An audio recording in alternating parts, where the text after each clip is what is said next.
Hello guys, welcome to the studio. Another horse. This one is a really beautiful horse. So you know, I looked for white horses. The thing with the white horses is that because of the coat, the muscles, the definition of the muscle is not as interesting as a horse like this. Because what I like about that is the shyness, the silkiness of the coat make all the muscles and so on. White horses, it's more about the shape, but I'm interested also in painting inside the horse, you know, from the legs, any kind of you know, all that muscles, all that volume. So I picked up this one. So yesterday I left the studio and I didn't put my brushes in the water. So I told you so, and you know, I'm gonna tell you again that. So I have a glass of water. It's not something to drink, it's water I'm leaving here in the studio, and I put my brushes in it pretty much I have to refill it once in a while, a little bit. So I put about 1 inch of water at the bottom of the glass. So at night I just stick my brushes into that glass, and so the brush don't dry. So pretty much I don't have to clean the brushes, I just let them in that glass all the time. Okay, so let's go to the. I'm sorry, I have a little a little cold, so I might cough a little bit. I hope it's not going to be too much. So 14 by 17. It's a you know, paper. Pretty much the kind of paper you can buy in any kind of art store. They use that for sketches. I like it because you know, I already talked about it, but what I like about paper is that, first of all, it's really cheap, so you can practice your work a lot. You don't have to do anything about it. With oil painting on paper, the paper is going to remain completely flat, and if you wanted to save the work, you can either frame it like this with a glass on top, or glass or no glass, just a frame. And you can also mount it on a canvas with a spray, you know. So it's great because, you know, if you mess it up, if you're not happy with it and so on, it's just a piece of paper. So you can use also any kind of cardboard and so on. You can even paint on you know, your favorite box of cereal and things like this.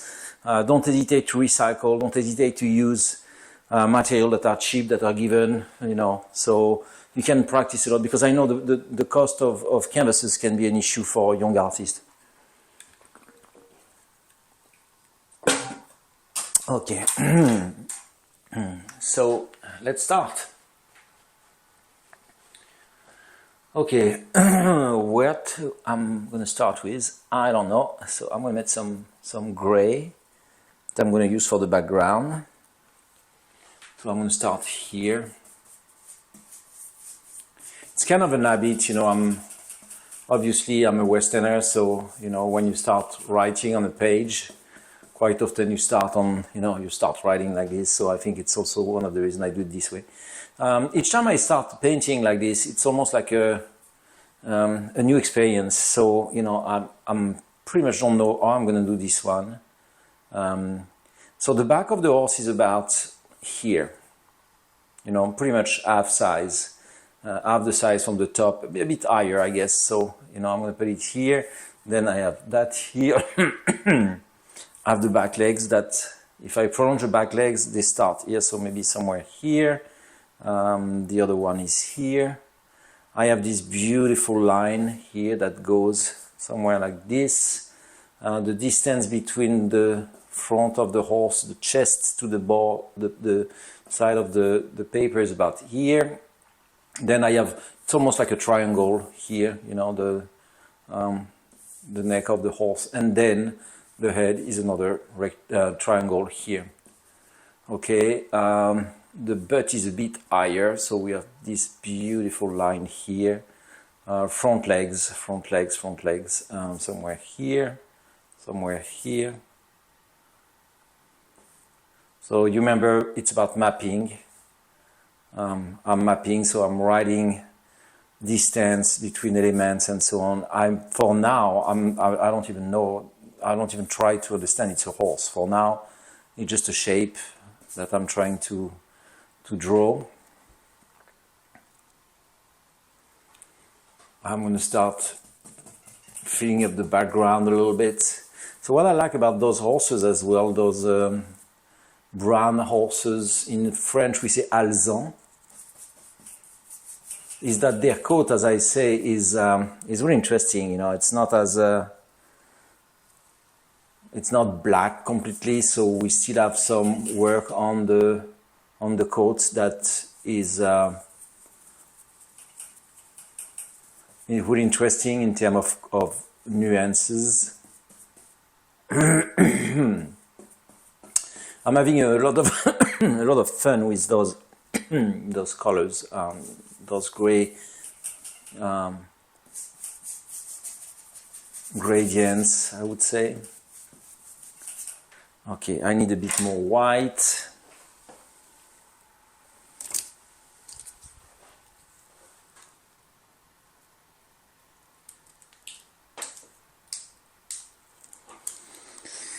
A bit more of liquid as well. So the liquid, before I put the liquid on the palette, I always shake it a little bit because it has a tendency to separate. So the liquid, there's a little bit of liquid that goes out. So if you just pour it each time, there's going to be this liquid that's going to pour out of the bottle. At some point, is going to be needed inside the bottle. So what you can do is to add a little bit of turpentine if you think it's too jelly and not liquid enough.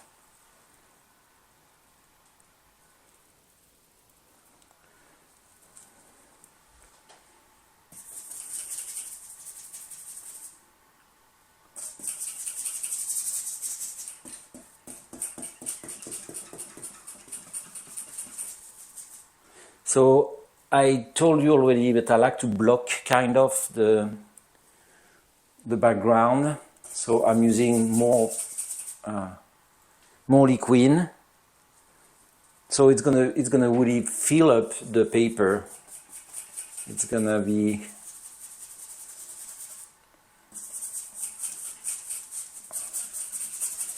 so the paper is less absorbent after a while because of all that liquid I'm putting on it. So the old masters were, not only the old master, but there's another way of doing it, is to oil your paper. So basically with linseed oil, you're just going to paint the paper with linseed oil. I don't do it. There are several reasons. First of all, the linseed oil has a tendency to yellowish, and I don't really like that, so I don't do it. And the other reason is the liquid does it really well for me, so I'm just happy with what I have. The liquid is good for me.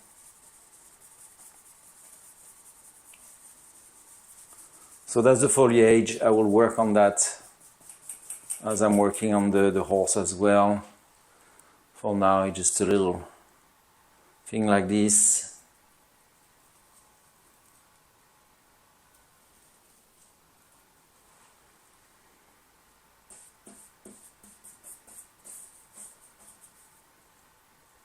I really like the blurriness, so in order to get the blurriness, you can use your your finger to blend the... I use the blurriness quite a lot in my personal work. I just like it. It's just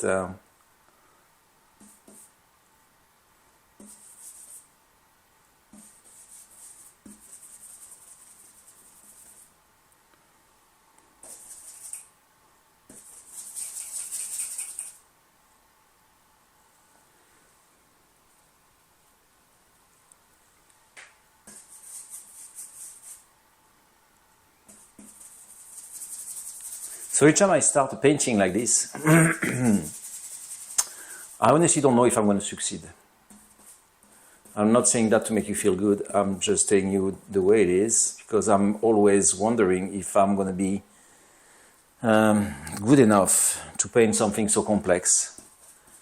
And the only way for me to do it is actually, as I already told you, is actually to just let go and just paint without knowing. I'm just going to write what I see the best I can, and at some point it's going to turn out to be a horse. But if I start thinking I'm going to paint a horse, truthfully, I might be completely scared and overwhelmed because it's really difficult. It's tremendously difficult to paint something so complex.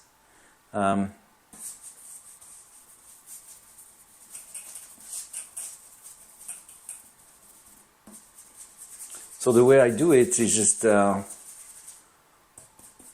step by step, little by little.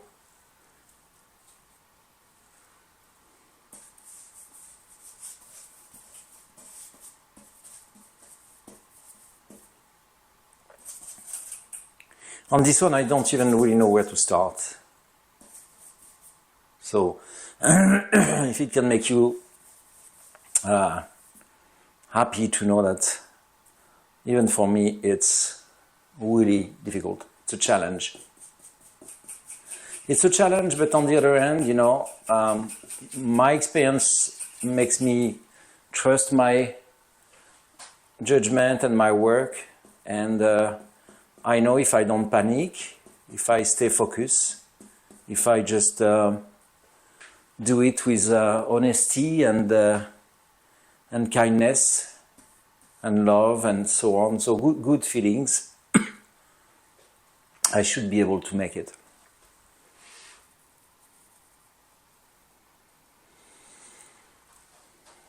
So where's that point? That point is about here.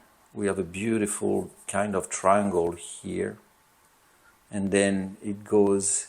So you see, the tricky part of that is that what we think is black is actually not really black. So the blackest point in that painting is here and here, and those two things resonate with each other.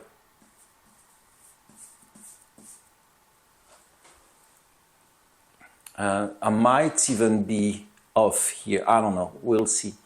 Let's just keep on and see where.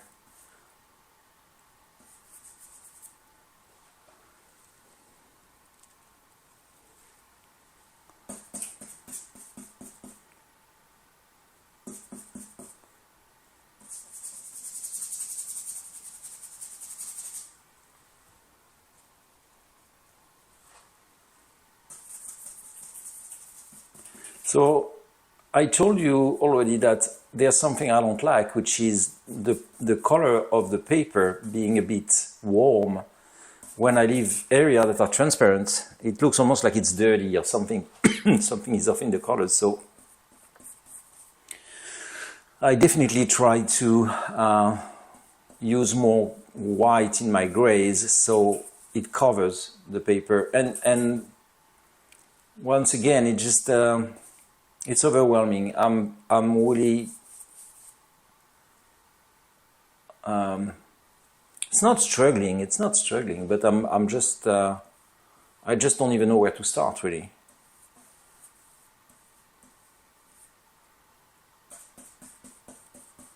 So I'm just going to note things gently, little by little,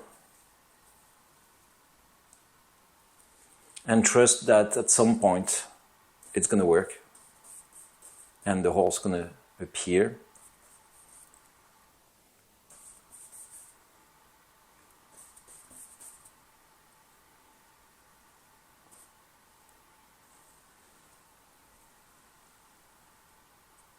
So I'm going to paint that figure here.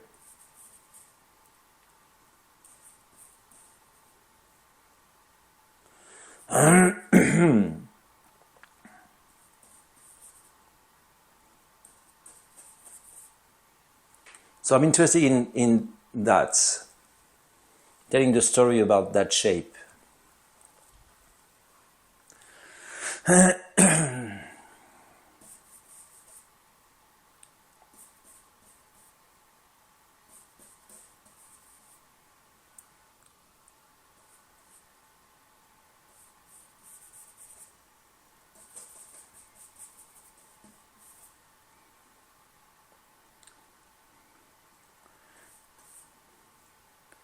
And then I have that big line here that's beautiful. And you see that that's going to catch the torso, and I have some really black area here.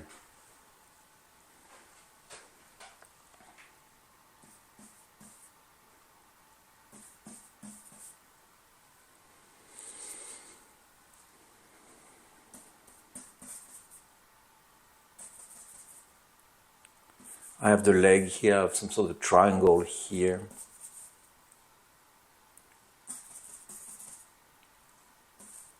The chest,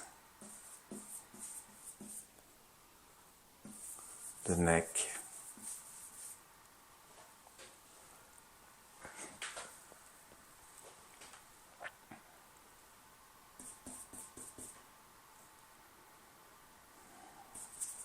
You see what I like about that is if you squeeze, squeeze, I knew that word, I think it's squint. If you squint your eyes, if you just put your eyes like a little thing and just you try to see the whole thing, you'll see that that gray and the gray on the leg are about the same. So you have what I call the passage here, so that means that line actually does not exist like this. And that's the beauty of that painting as well, is that the light is really circulating beautifully. It's why I was more interested in getting a horse of that color, that coat, than a black horse that's going to be, or a white horse that are going to be more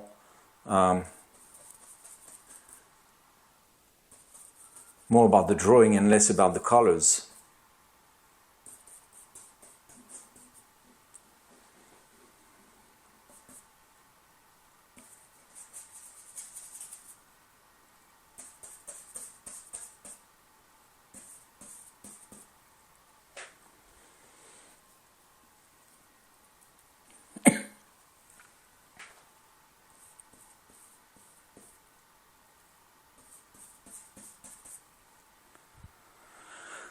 Now look at that beautiful shape here. We have from that black to this one, and this one goes from here.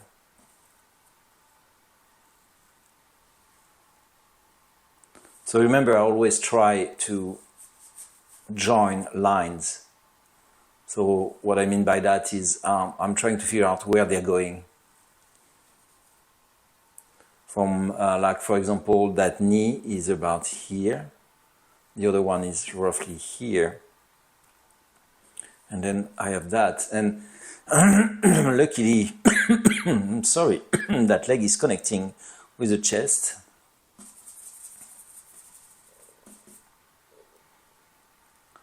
I have the face here.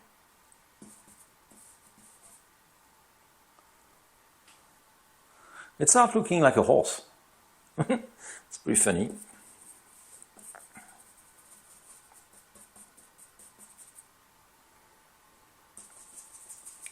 Cleaning my eyes, I already explained to you that why I'm changing from one thing to the other, like working on the background now, because it's going to help me to just forget about what I'm doing. So when I'm going to come back to the drawing of the horse, I'm going to see it with a fresh eye. And that's going to help me, of course, to be more accurate in the drawing.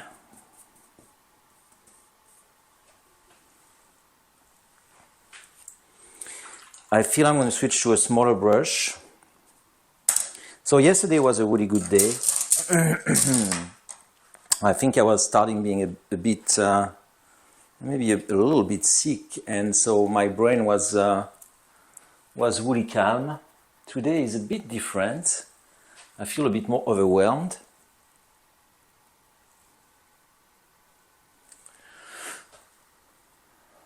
Okay, so I have something like this. Okay, I need to look at that leg here. So that line here is going pretty much, it's almost like dancing with this one. So I have this one, and this one is here.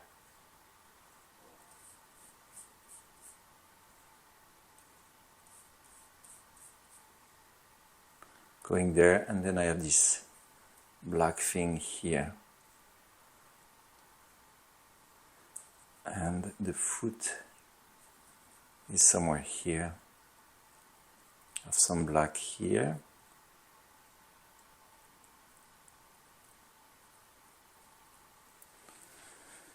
So I'm going to use a brush about the same size for correcting, because now my brush is really dark and I need some white light. I'm not saying white because it's not white, it's more gray, but I'm going to use this one to just do like this.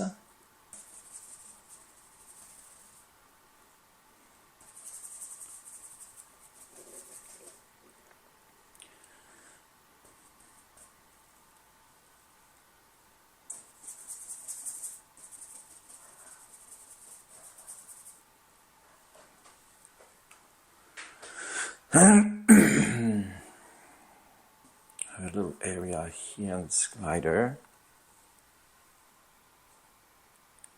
Maybe it's too early to do that. Then I have this thing that goes up here. And those lines, they're pretty weird. They're almost like it's the rib cage, of course.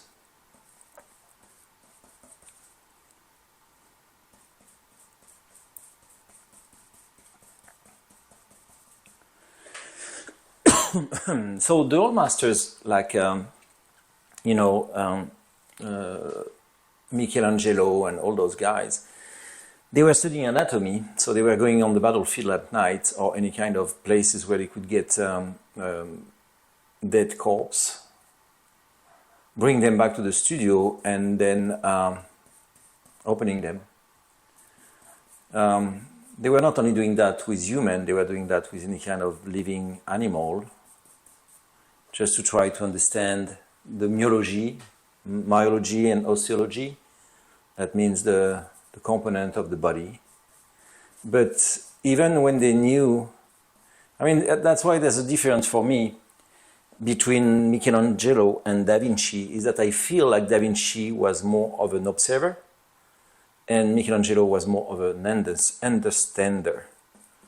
What I mean by that is that in the way they painted body, Michelangelo had the way to really paint the muscles and the body and so on. If you look at Adam and God and his God, I mean, you can tell that there's really something about the knowledge of the anatomy.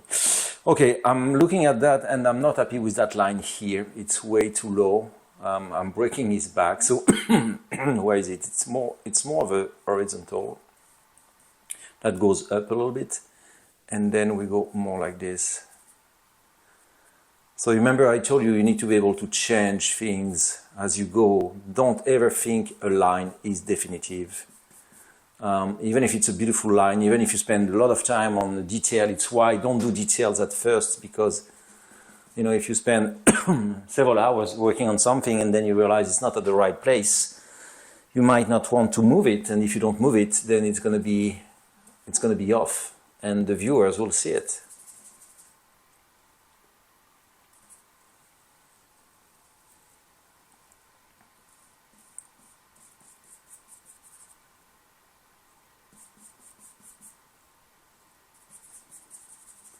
The coat of that horse is really beautiful. I'm sorry, I hope it's not too annoying for you guys. It's annoying for me.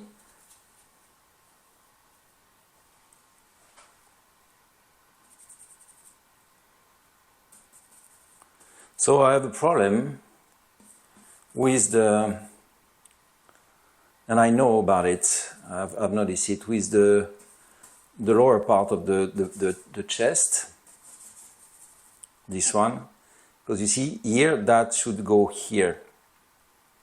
So, but that makes sense, because actually I have the chest here that goes a bit more vertical. I gave too much angle. That goes like this. Then I have my, yes, this area is pretty much in the middle of that segment. From here to here, that thing is in the middle. That black little shadow. And then this line starts from here, so yeah, it's more like this, and actually there's some sort of a bump here. Yeah, that's much better. And he has a bit more of a, I'm sorry, cute horses, you have more of a beer belly here.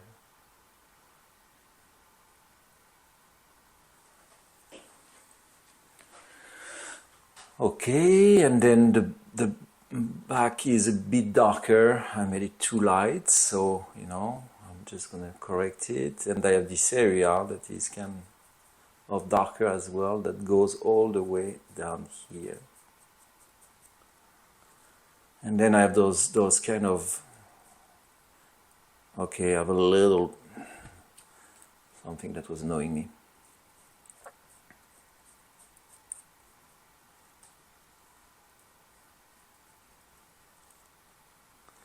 I have my chest here that goes like this, and that goes, I have this beautiful little line here.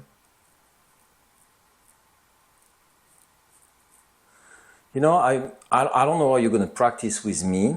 I think one of the good thing to do is maybe to watch the video first without painting, and then after you can start painting with me, and you can pause the video as you're painting. Because I guess it's pretty difficult to do the first time, to do everything. Okay, cleaning my eyes a little bit, so I'm going to work in the background.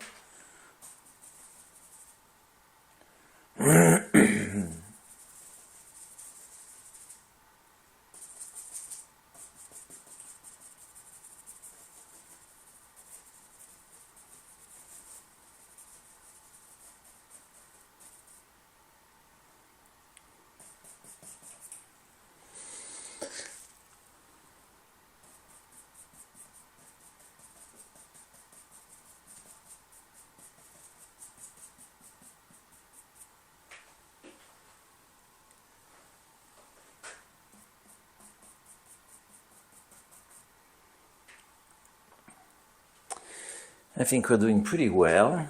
Okay, so that's something, I just saw something, I saw this line here.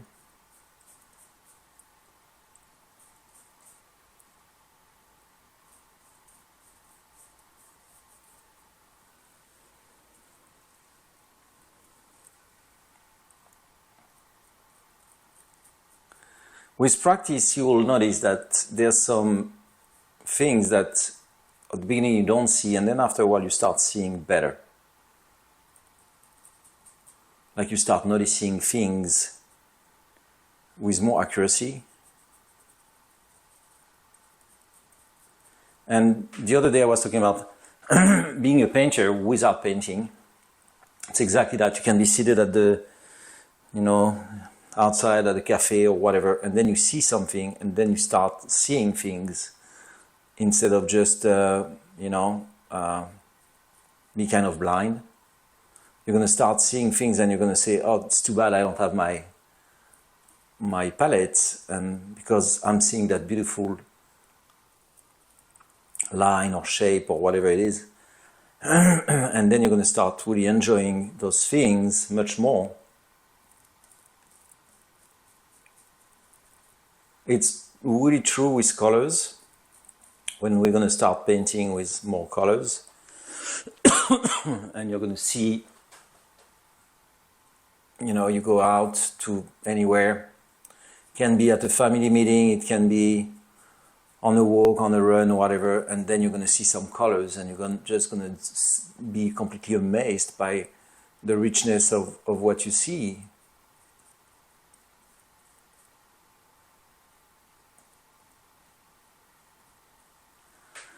And I think that's one of the marvelous things about being a painter, is that you see the world differently than most of people.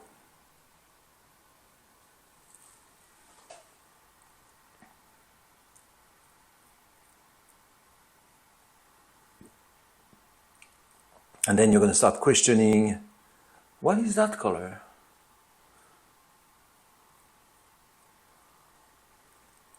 A great experience as well that you can try is painting plein air. So you go out with your easel, with your painting, and you paint outside. It's a beautiful, beautiful experience, and it teaches a lot. So each time I have a line like this, you know, like for example, okay, the back of the horse, the butt here is pretty okay, but for example, I've noticed a little thing going on here. You know, I have that thing here, and then I have another one, just like this. And it's not a lot, but it's a lot in the dynamic of that line. So don't represent those lines. Try actually the way around. Try always to, if you see something, try to extend it, you know, expand it. Try to, you know, if there's a little curve, push it a little bit further, just because you will get more of the truth if you do that. Like for example, on the back, it's pretty fascinating because you can see the rib cage here. There's a discontinuation in that line here. So one is going up and one is going all the way here. We can even see some of the black. I have also, so I have that beautiful line now that goes here. I might have put it too high. Okay, I'm lost now. I don't know where I was. So that can happen often. You know, you look at something, you see something, and you just say, oh my gosh, that's... So you're happy because you saw something, and then you look at your painting, you go back to the model, and you don't see it again. You don't see it anymore. It's almost like gone. And it's going to take you some time to see it again, but it's going to happen. So just take your time. Okay, now I have that here. So you see I have 3 brushes in my hand, and I switch. I told you why. I have a brush that is more on the lighter side, one is more black. And in that particular case, one is thinner.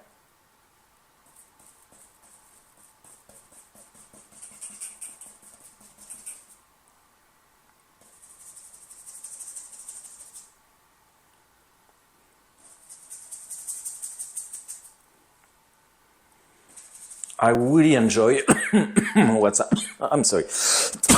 Oh, jeez. I really enjoy what's happening here.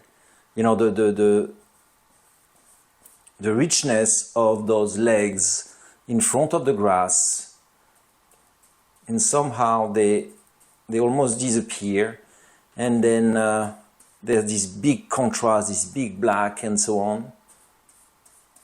That's really the type of thing I really enjoy to see and to paint, because there's so much going on. There's so I have here I have a white spot just here, not white but lighter, and I think that's the menisque.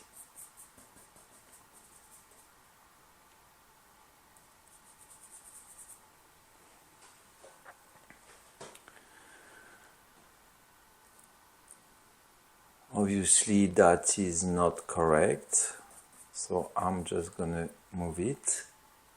I have this beautiful, beautiful light here in the neck. So you see I'm going from one place to the other one because it's important to judge. It's impossible to judge something. I mean, it's not impossible. I know some painters, as I say, work like this. I don't. I work everything like this for the reason that, and I explained to you already, but I can say it again, it's because by doing what I do, the way I do it, I'm never going to run out of place in that rectangle. I'm never going to be either too short or too big. I'm using the whole paper, the whole space to create my painting.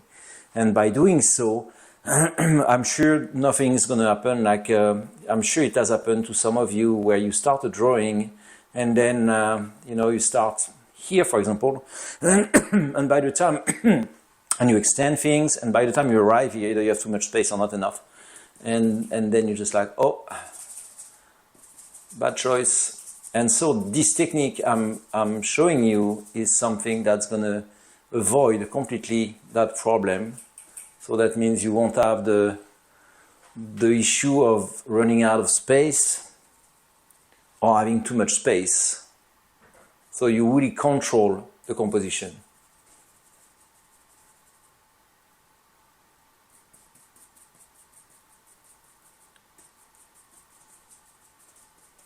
And by the way, it's it's the same thing. Either you're an illustrator, you're a painter, you're controlling the space you have to make sure that what you need to say, what you want to say, is going to be included completely on the paper or whatever you're working on.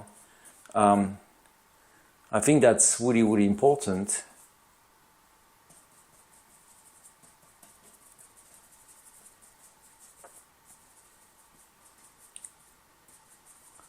Otherwise, you're going to have to project or sketch before. That's the other thing with the technique I'm using. I don't sketch. The sketch is part of the painting. I don't dissociate. So sometimes I see online, I see people who draw something and then they fix it with a fixative.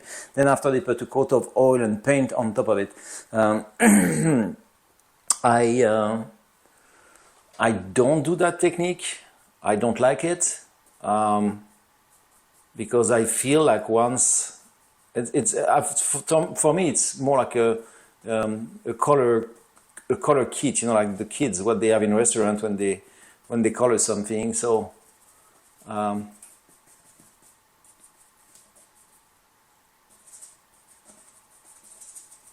like to do things like this, so everything is included.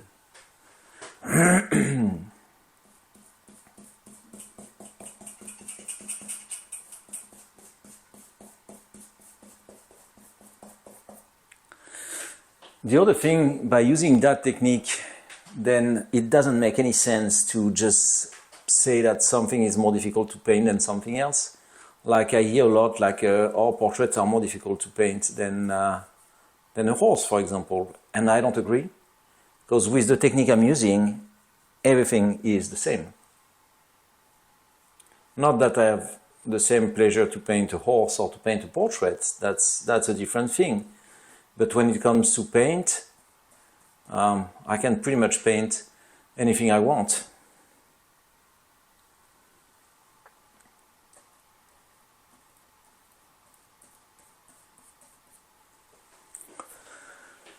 So you see, that's what I was expressing earlier, is that I was in panic mode, not panic, but I was overwhelmed at the beginning of the painting, and I told you, I shared that with you. I said, I feel it's way too complicated and so on. And now, little by little, without making any kind of particular effort, my horse is starting looking like a horse.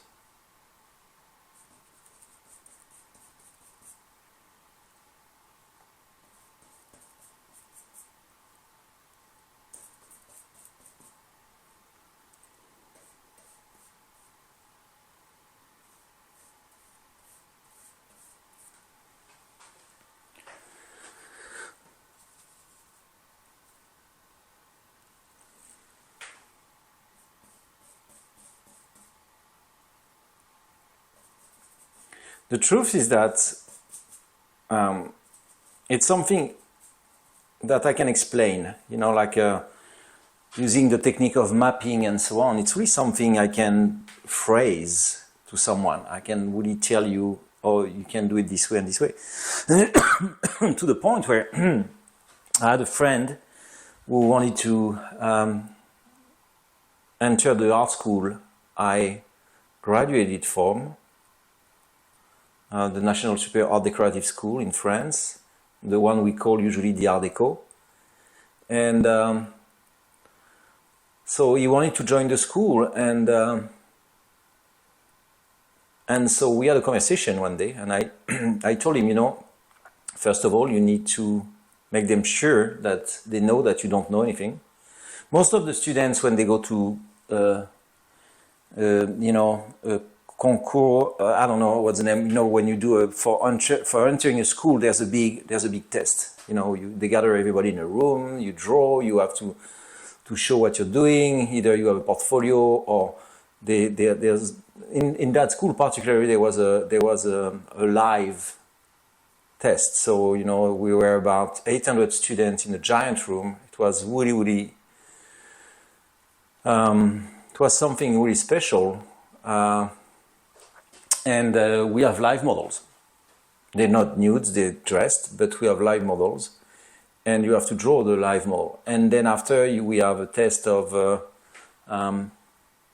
we have a art history test, or, you know, general education, or whatever you call it, where you have to talk about yourself or what you like, and the book you've read, and things like this. And so, you know, I told my friend, I say, you know, first of all, you need to make them sure, you need to make sure that you're not going to pretend to them that you know more than what you know. I want you, at least, actually the opposite. I want you to just tell them that if you're coming to that school, it's because you don't know and you want to learn.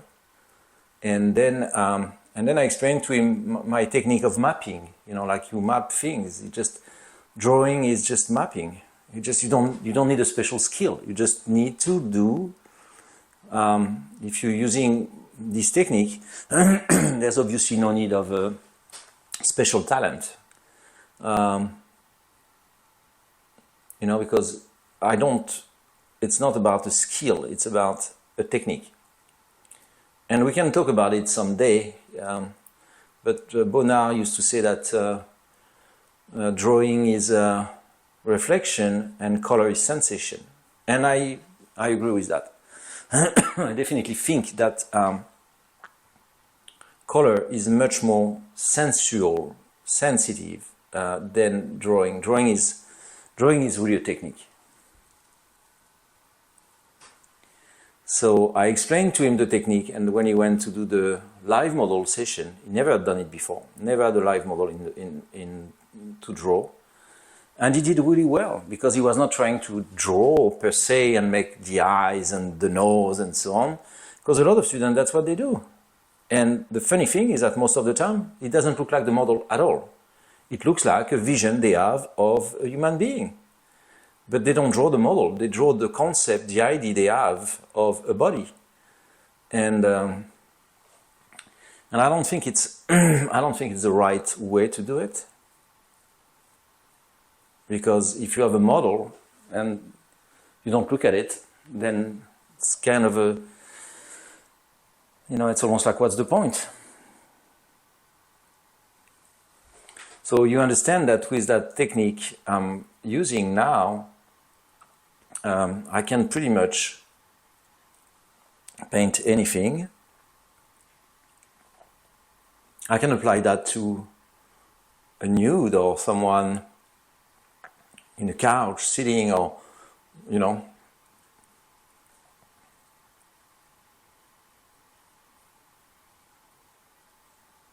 And it's why I wanted to do horses, because I know that horses are tremendously difficult to draw. It's one of the most difficult things to draw, with portraits maybe. And still, you see that it's not that difficult.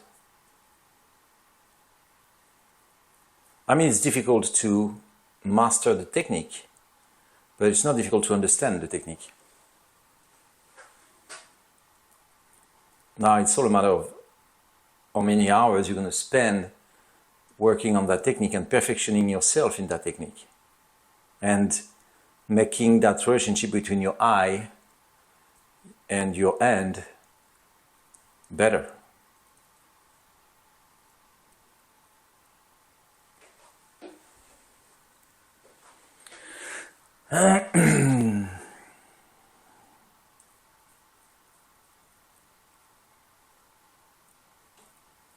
So once again, I'm trying to figure out where are the darkest areas, where the lines are connected. Like, for example, I have this line that comes here. You see this one here? That's the same line. And Just that in the middle, and then I have that beautiful, and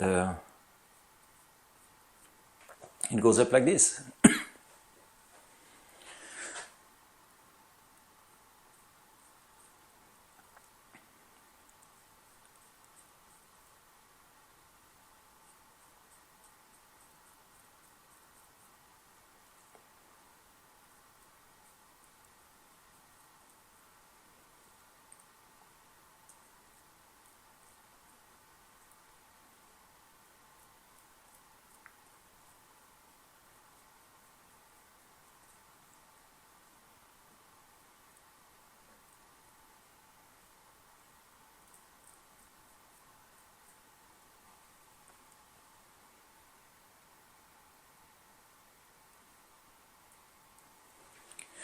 And when we'll start working on portraiture, you will see it's exactly the same thing than that.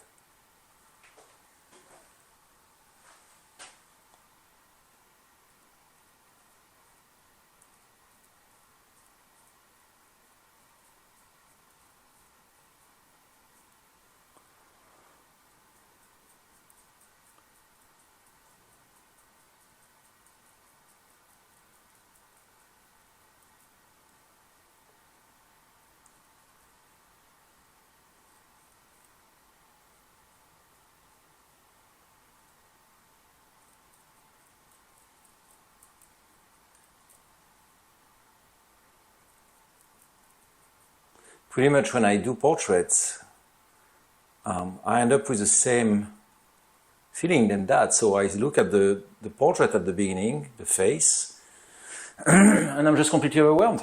I'm just like, I'm never going to do it. It's too complicated. And then I start and I calm down. I put my brain in a place where I just feel at peace. I just say myself that I have time, that nothing is, that line is wrong. Because it should be more here. It's okay, I can move it.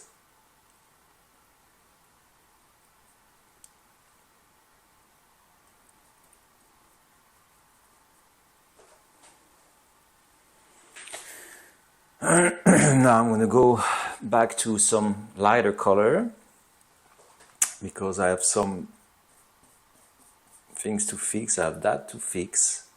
I have a little flame here. It looks like a flame. Okay. Then I have that here that goes like this. That goes here.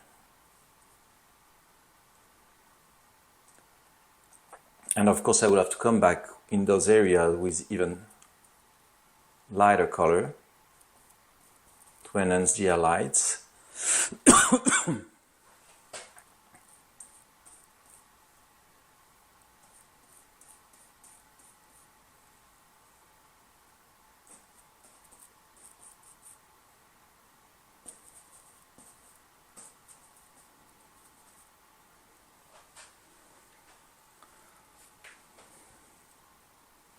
A little bit of white to withdraw that from the outside.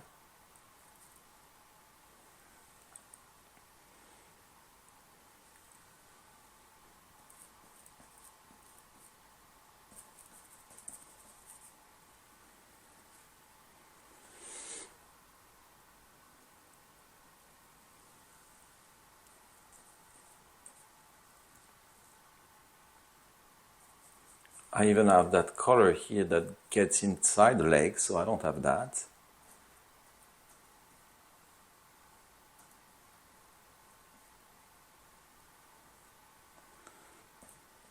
He's pommelé, so that means there's some lighter color in his coat that is beautiful. It's almost like he has some little dots.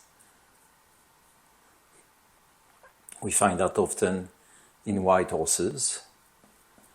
Now I'm going to start working a little bit, maybe it's still too early, you know what? I'm going to work on the face of the head, on the head before I'm starting doing the highlights. Because I might figure out there's a couple of things that are not okay, so I don't want to put any details before I have a clear understanding of what's going on everywhere else.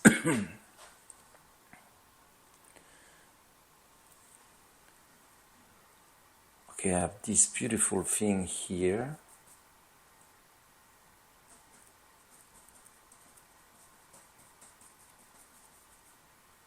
And as you paint, always try to motivate yourself by encouraging your love for what you're painting. You know, that's what I'm doing when I say, oh my gosh, it's beautiful, blah, blah, blah. That actually make me elevate my thoughts to something where I'm here. I don't understand a damn thing what's going on. That's absolutely awful. But that's okay. I have time.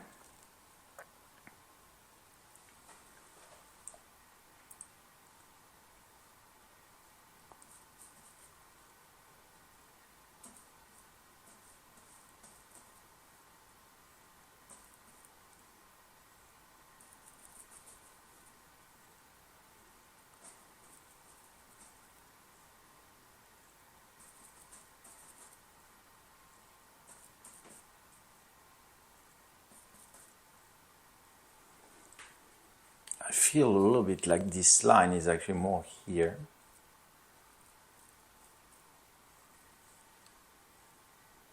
Maybe not, maybe not, I don't know. It's anyway a thinner line. So I'm just going to make it really thin. And it goes all the way down here. So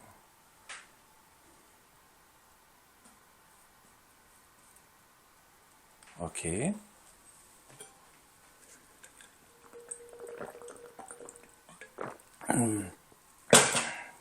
I'm drinking a lot of water. Okay, I'm going to clean my brushes in order to reset my brain. I might even go with a smaller brush, this one for now.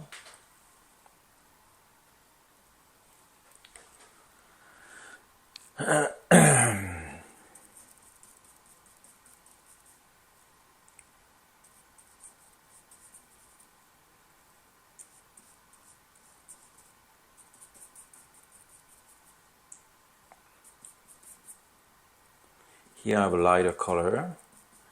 It's actually the lightest color in the neck. I might even add a bit more of white here.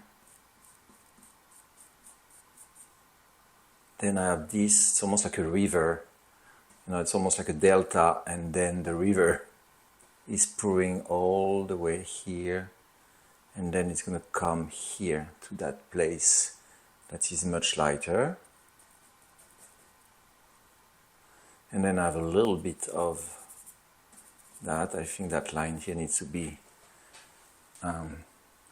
smoothened.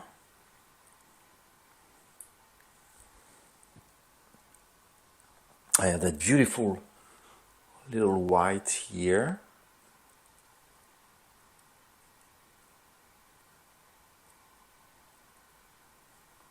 That goes up here.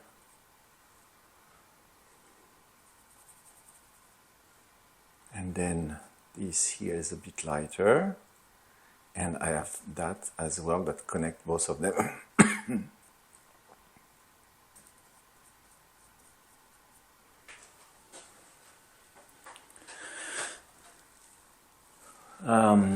This thing here is actually not at the right place, because that line should go here and should go here.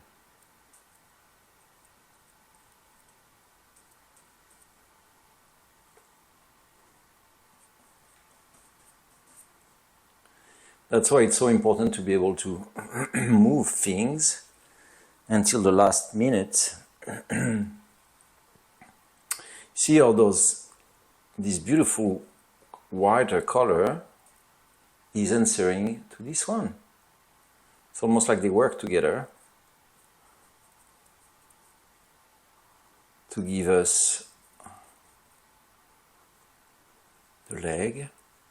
With here we have a line like this that's going to connect with the menisque. that's going to connect here.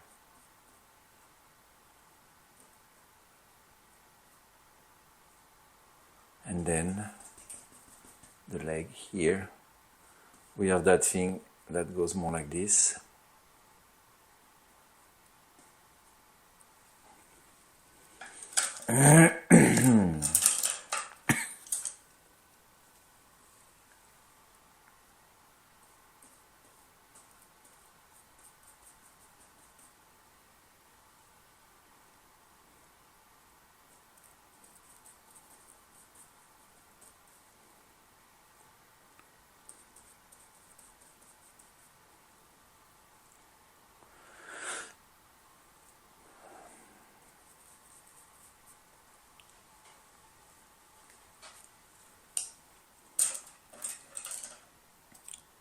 I'm going to use a small brush for the highlight here.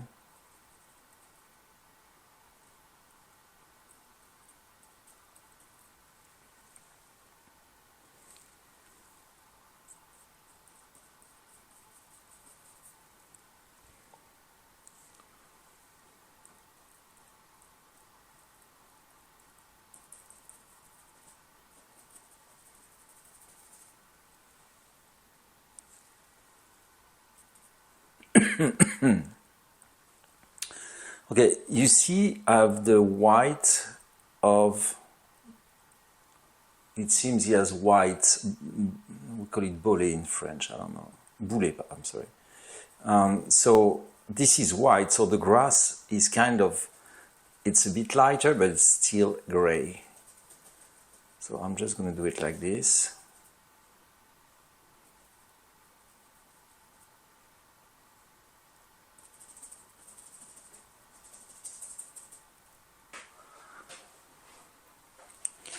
Here we are.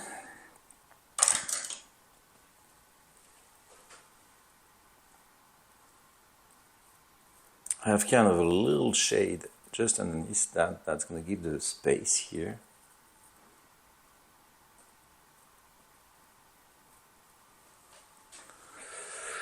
Okay.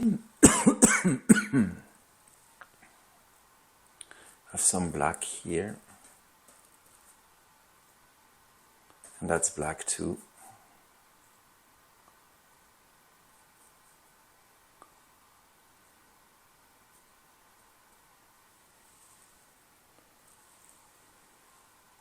There's a beautiful black triangle here that I really want to make woolly black. Same thing for this one. And same thing for the underbelly.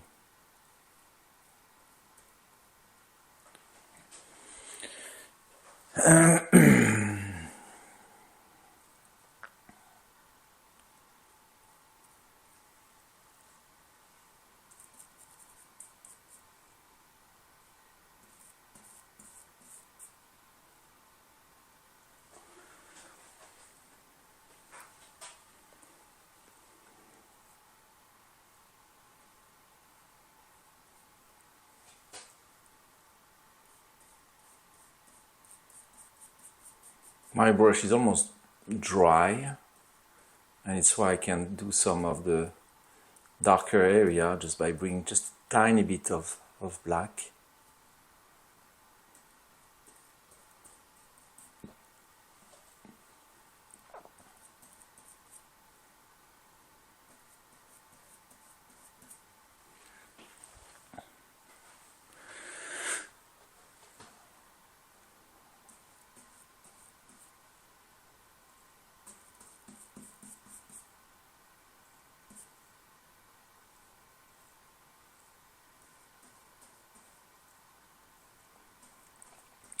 I still have those moments where I'm looking at the image and I think it's way too complicated and I won't make it. So when those thoughts happen to you, if you have them, if you don't, good for you, but if you have them like me, just tell your brain, stop it. Stop it and just paint. Just do it. Just stay calm. Just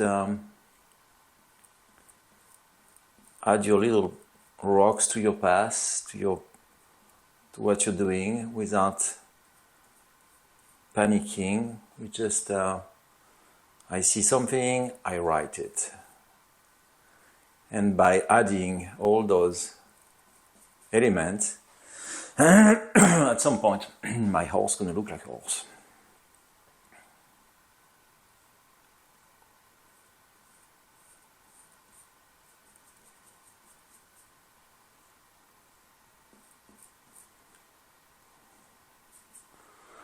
Okay, now I'm going to paint that empty space so I don't get overwhelmed.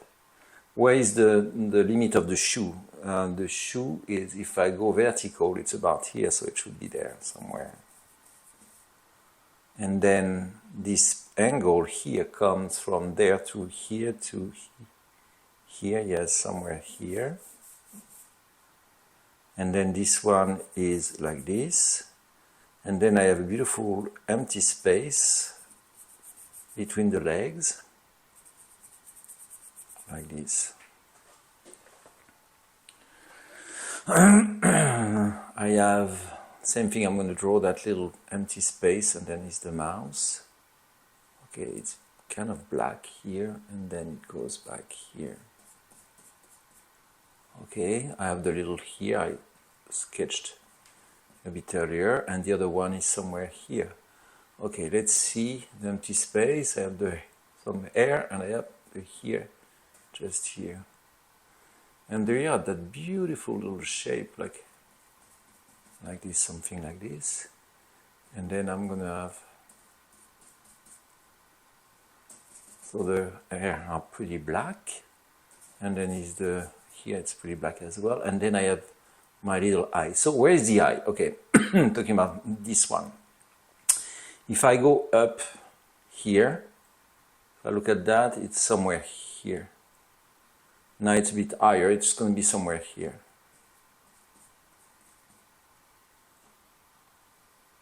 And then I have the forehead with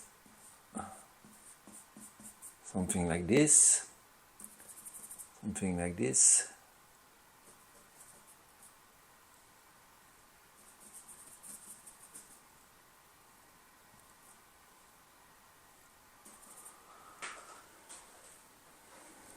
I'm going to get some gray just to paint a little bit of the legs like this leg like this, and this one.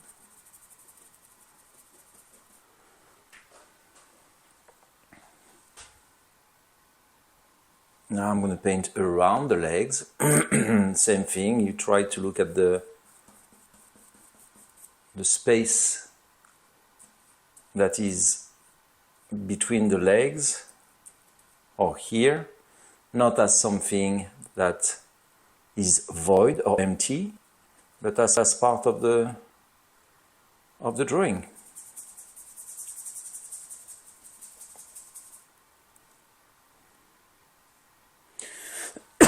Okay, just let's make sure that is okay, because I feel like there's something wrong. First of all, I feel like here I need to make the torso, because you see that line? I'm starting from here to here. I'm not that far, but it's just a bit more subtle. Okay, I think that. Same thing here, you know, I feel like I've given a little bit too much of a bump on the back. It's more flat here.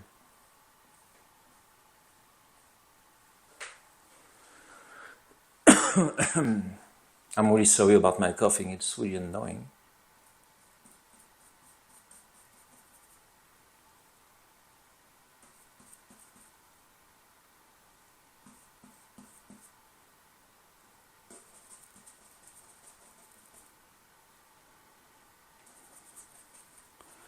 I have a friend who has a gallery, and she's in Wellington, and Wellington is the international capital of horses during the winter, because Florida has a beautiful weather, and so they can come and train with the horses during the season, during the winter. And I will bring out those paintings.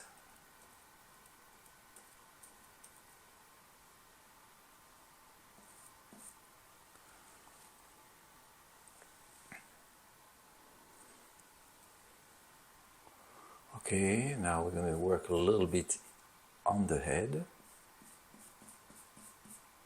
So on the head, you're using the same technique than everywhere else, you know, it's just not any different. It's a bit more overwhelming because it's a head, and of course in your head, you're going to be overwhelmed. You're going to say, oh my gosh, that's difficult because it's the head. While it's exactly like the rest. It's not different than here or here or here. It's flat. It's a flat surface. You just need to look at it and notice, write down, whatever word you want to use, what you see. And if you do that, it's not more complicated than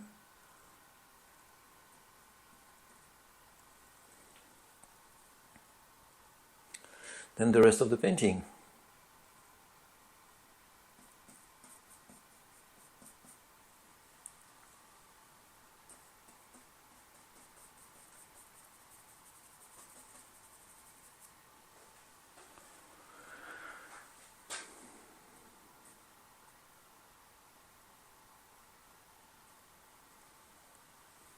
So I'm still trying to see which one is lighter, darker, blah, blah, blah. You know the story now. I would have to come back with some, with a tinier brush and paint some of the teeny details in the highlight and so on. I usually don't like to do that. I like to do everything at once. But sometimes it just, sometimes it's just too complex, and right now I'm comfortable with the idea of going back with some smaller brush and some highlights. I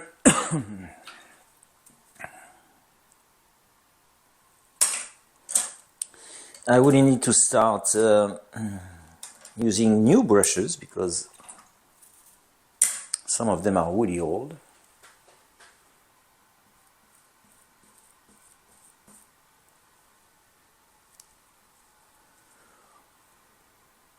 So I have that beautiful line here that define the nose.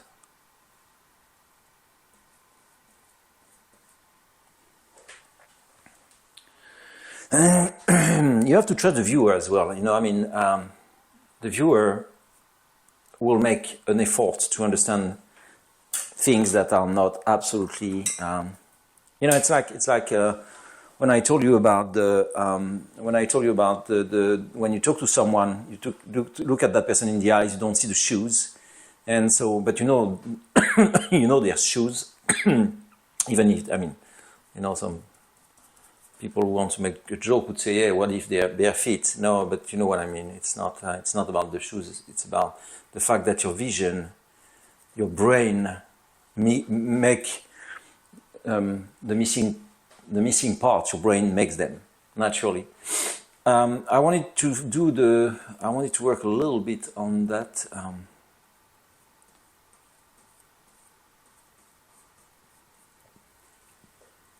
On the position of the shoe, that. So, okay, let's make the horizontal. So it's about here. Okay, so I'm not that bad.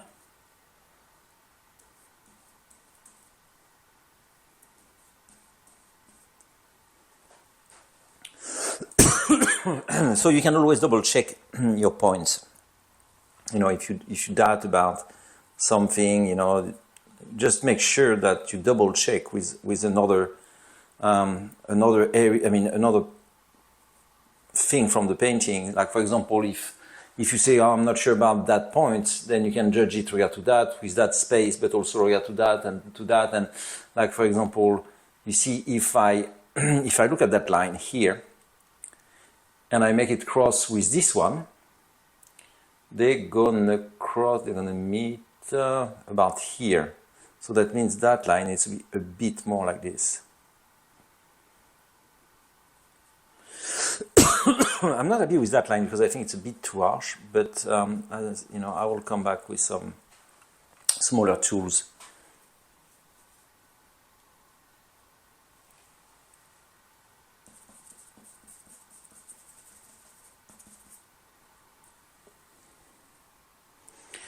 I'm going to create the grass a little bit more in that direction as well. So, you know, I just, I should not do that because, you know, I'm not painting a grass, I'm painting that grass, but you know what? Right now, what I'm looking for is just a little bit of an effect. So, same thing, you know, we have those lines in the back that are just really, really discreet, but on the other hand, they're the one who give information about the fact that there's a fence.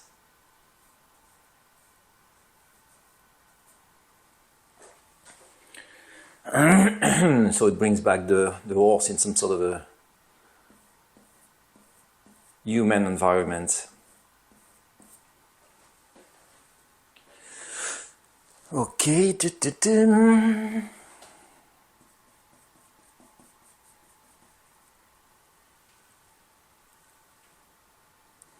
Cleaning my eyes, so working on the background, that's going to help me to just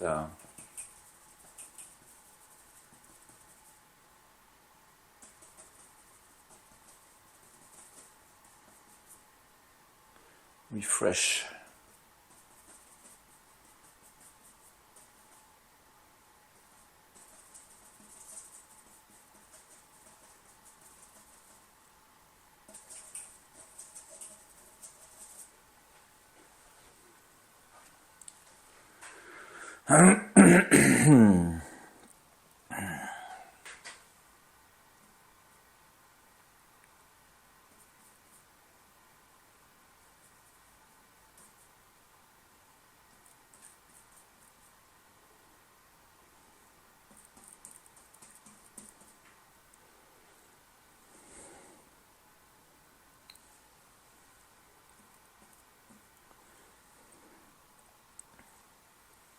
So you see what I like also about painting from life like this is that every single brush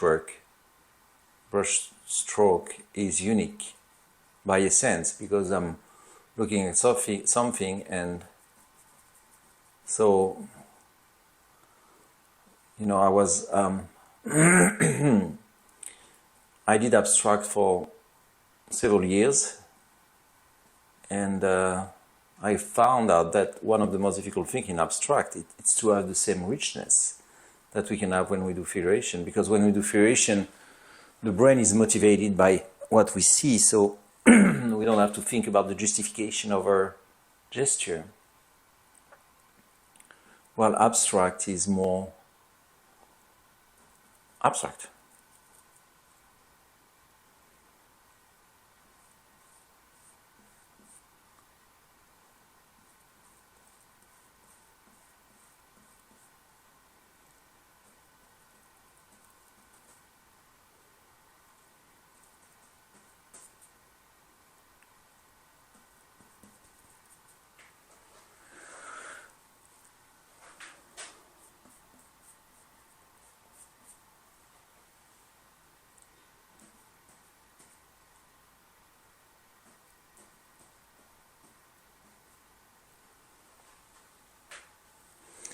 We're getting closer and closer.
Now I need a tiny brush.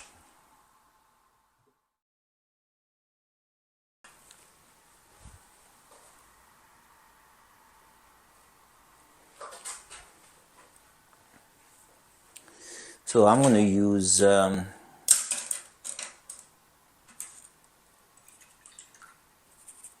sometimes I work with glasses. I work with glasses, reading glasses. Sometimes I don't. Today I don't have my reading glasses.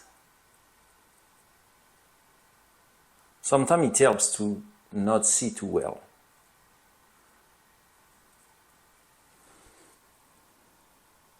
Because then it makes things easier.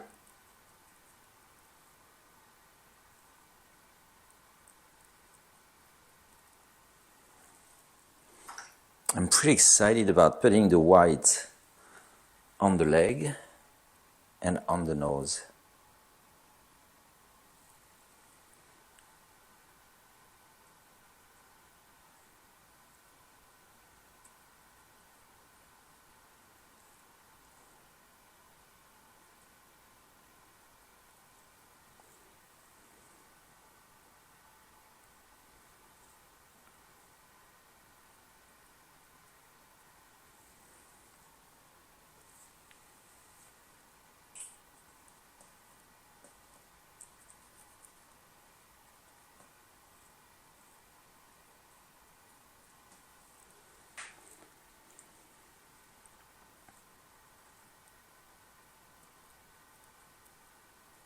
Now I'm going to look at the highest lights.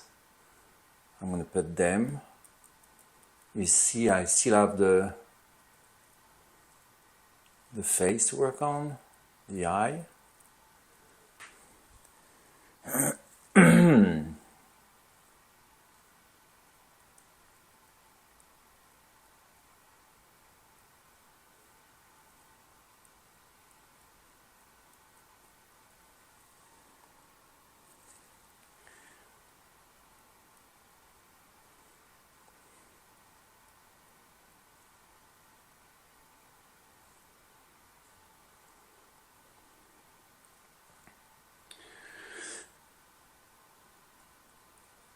Okay, where are the highest lights? Here, some here, some here. There's this beautiful one here.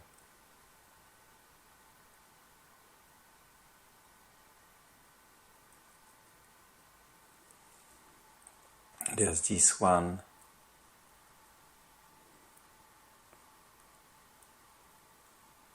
There's this one here. There's a little bit on the tail.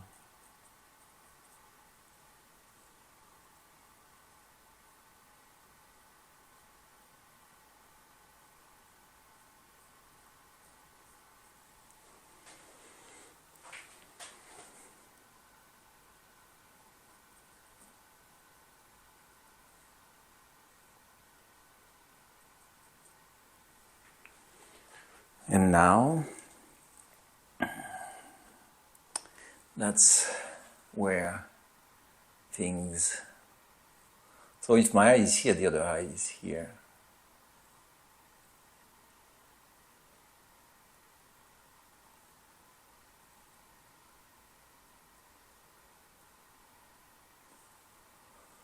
And the nostril.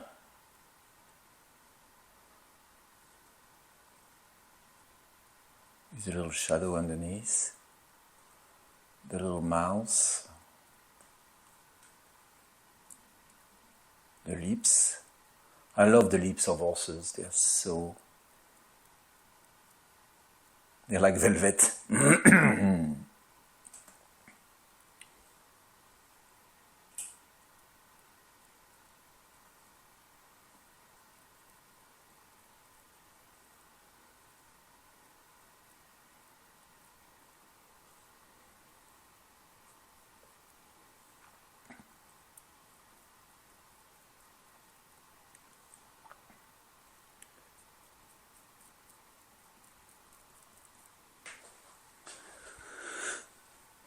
And now the little light in the eye.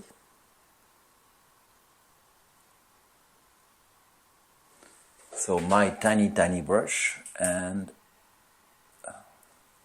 the little light.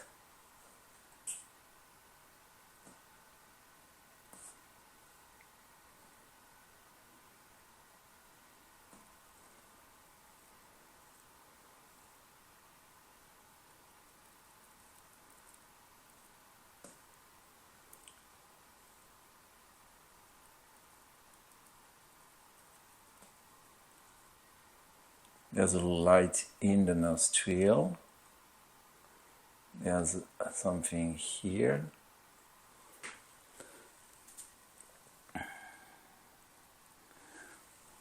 It's a tiny eye.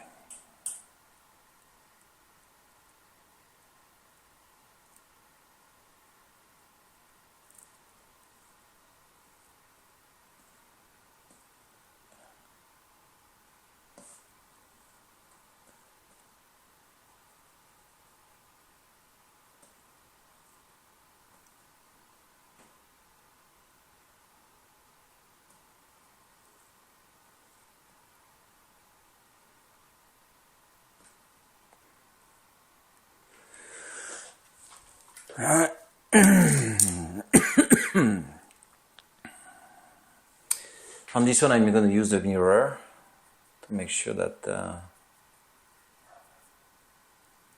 everything is kind of at the right place.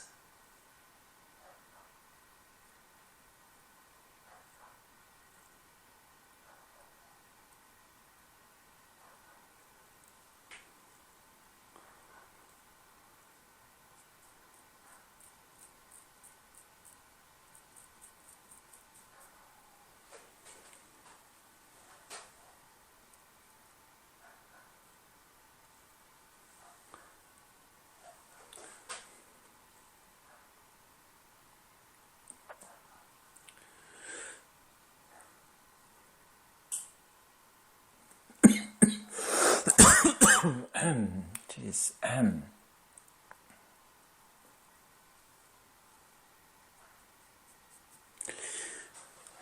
Okay, so let's see in the mirror.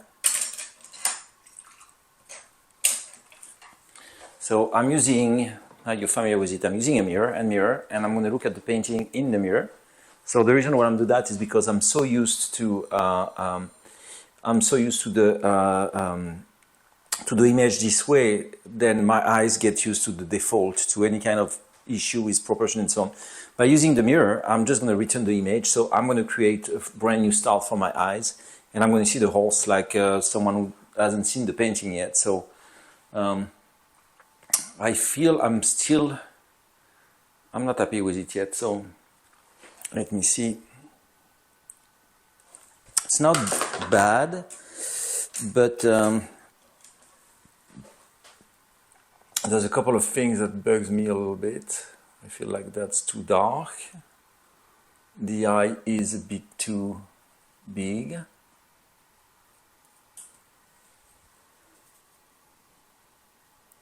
And I have definitely some issues with the light.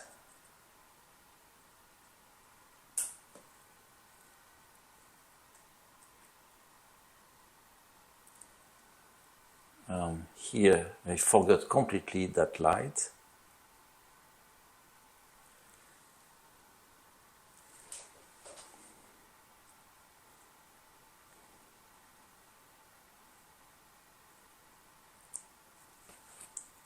It's actually more here.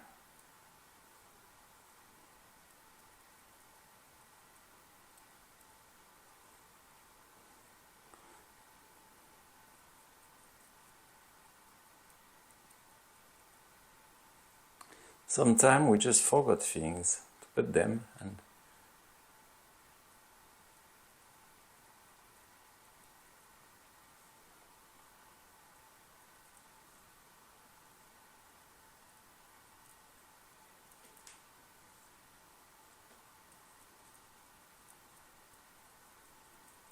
you see now the colors. the undertone, or you know, the underlayer is almost not dry, but pretty much. So now I can come back with some stronger colors. You know, they're gonna.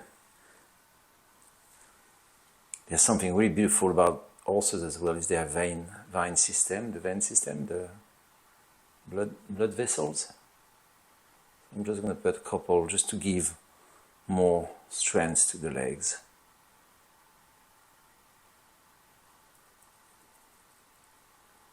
You know, the truth is, I could work for another 60 days on that painting without even being close to the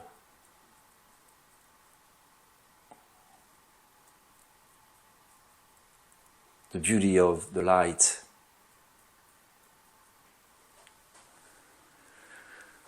But you know, the question is, when do we stop?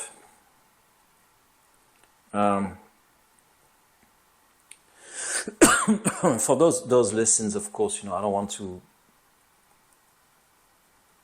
paint for, you know, days and days and days. So I want the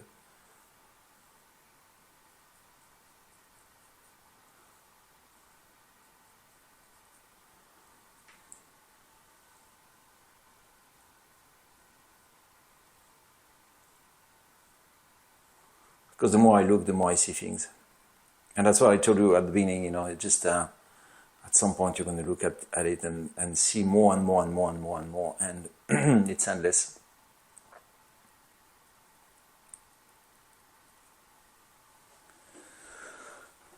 Okay.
Okay, so I think I'm going to call it a day on this one.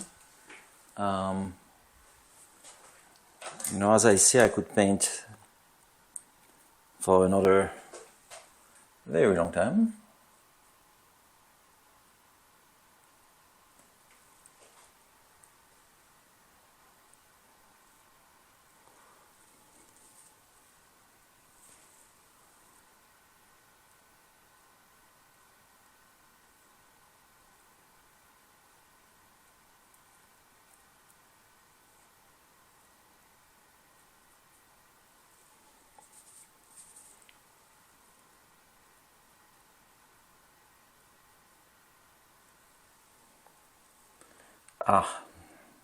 When I say I'm done, then, you know, I always find out something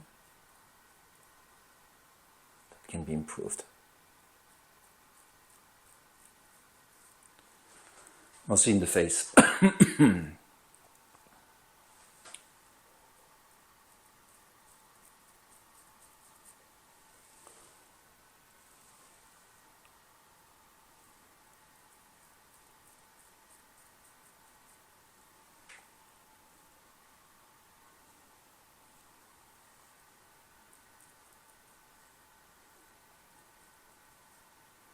Actually, pretty much everywhere.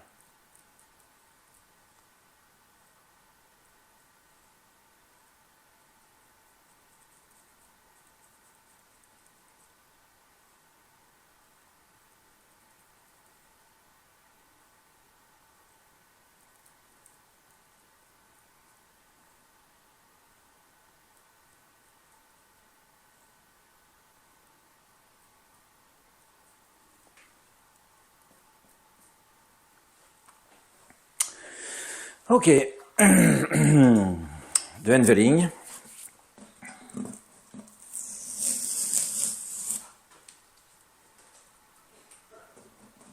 This one is good.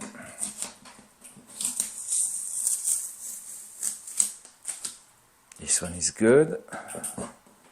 So you see when I'm pulling the tape, I'm pulling like this so it doesn't scratch the paper, otherwise, you know, the paper could go with the tape if you do it like this. So by doing like this, you avoid the problem. Here's my horse.